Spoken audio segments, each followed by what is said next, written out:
So just finished work and, you know, I feel horrible walking out of there because I know the shitstorm that is coming my colleagues' way.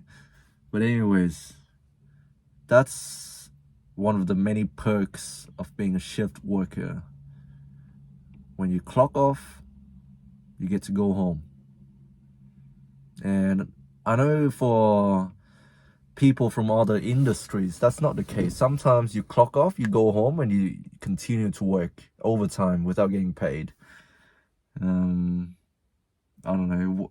There's no clear boundary between work and private life, you know? Work has become your life.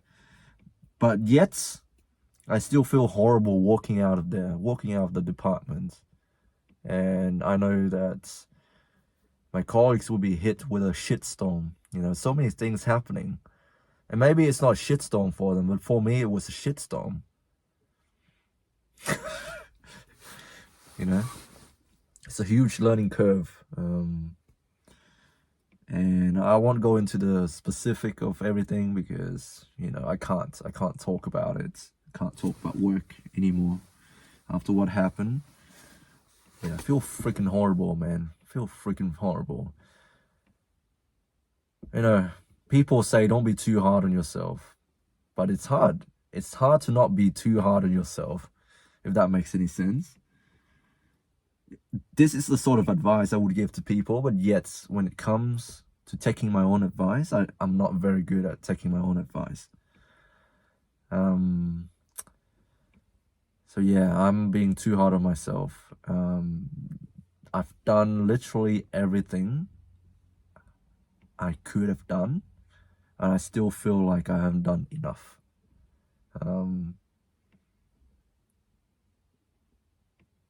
Yeah, there's no way around it. That's exactly how I feel right now. Like, there's so many things happening.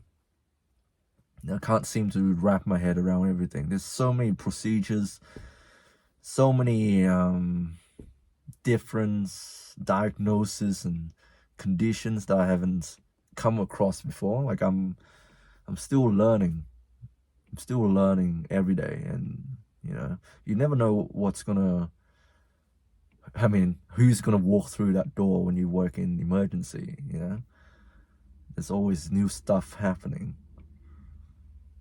You know what I've noticed though? There's a lot of mental health cases. The emergency department is where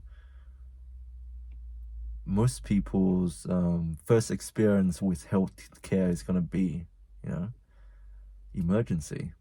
They don't know what to do. So the first point of call is to go to the emergency department. There are lots of heightened emotions and uncertainties.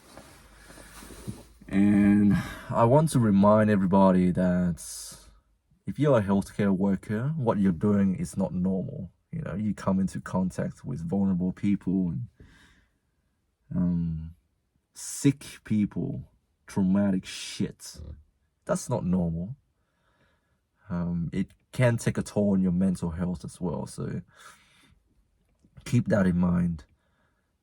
Not to be scared away from doing it if that's what your heart is telling you to do, to help people. Not to be scared of it, just to be aware of it, you know?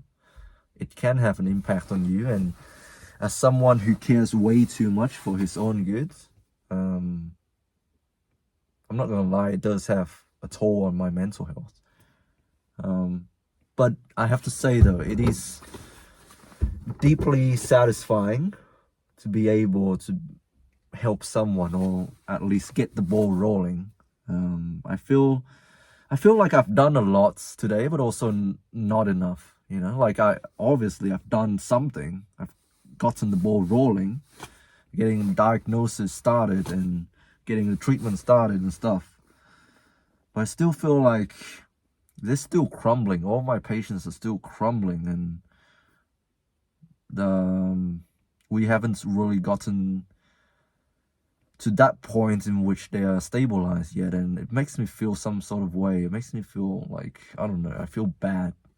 I feel bad for not doing enough. I feel bad for not stabilizing them, and I know it's a team effort. It's a, you know, you're a part of a team, but I still feel some sort of way. But you know, these are all irrational thoughts.